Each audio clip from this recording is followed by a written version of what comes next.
Hi there, we're Water Rangers, and this is our video for the GLOS Challenge. Water Rangers is an online platform that's built for the general public to engage with data that's been collected already and to let them record their own observations. So for example, we have points on the map where people can record things like wildlife, take photos, as well as water quality data. For this challenge, we used 3 different data sets. 2 were from the GLOS portal, 1 for water buoy, and then 4 for pump stations. And then we also used data from the Ministry of Ontario and climate change that had to do with lakeside monitoring. Part of what we wanted to do with this data was to show that there exists data from multiple point sets that could be integrated together to show a better picture of what the current landscape is on the Great Lakes. So for example, the water buoy temperatures that we used only had temperature for ambient in the air and then in the water.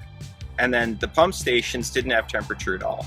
So we were trying to look for geographic locations that were pretty similar that we could cross these with to paint a better picture for what it is actually on the Great Lakes. One of the challenges that we had to face was combining all the data so that it was both concise, user-friendly to the general public.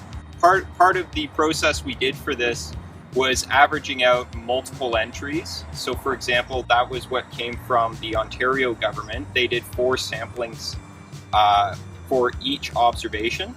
So it was averaging out these samples, so it's a little bit less to digest for the general public.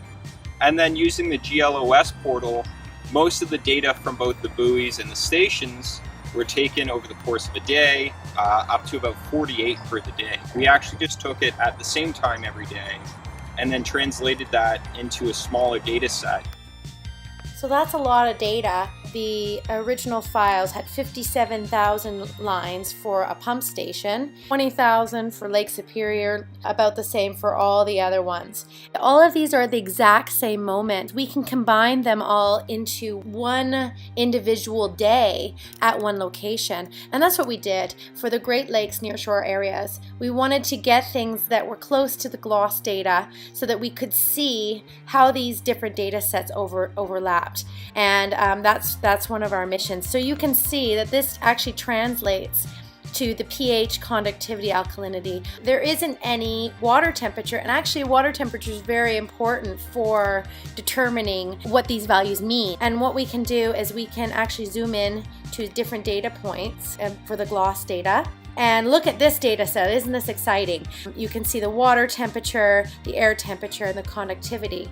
And one of the cool things that we're trying to do is, tables are really hard to digest. So we have this idea that you have thresholds for data, and I want to know, why is that conductivity really high there? And what does conductivity mean? And how do we make that easy for people to understand?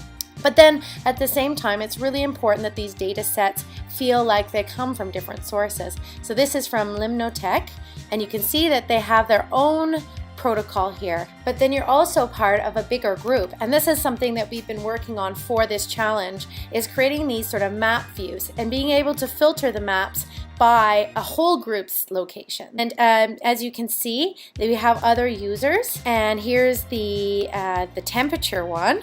Isn't that great? And you can go and view individual observation. Now, if I just happen to be there as a user, I can add an observation. I can associate with my own group. I can change the dates, and I can write in my own water quality tests. You can also add photos and notes. We also have invasive species and how to identify things like zebra mussels that could be a problem for our Great Lakes going forward. The whole idea is to educate people and empower them to understand what data means and get them more excited about protecting our Great Lakes. There's lots more data sets that we want to import from GLOS, but we also wanted to build some new features on the platform. And one of them is to filter the map by the group type so that you can see just one data set. And we've done some designs for some future filters by observation type and also by issues. Because open data is so important, part of this challenge was creating an API, and it's almost ready to be released. We just have it on our staging server right now. On behalf of the whole team here at Water Rangers, we hope that you've enjoyed this presentation, and if you have any questions, please get in touch.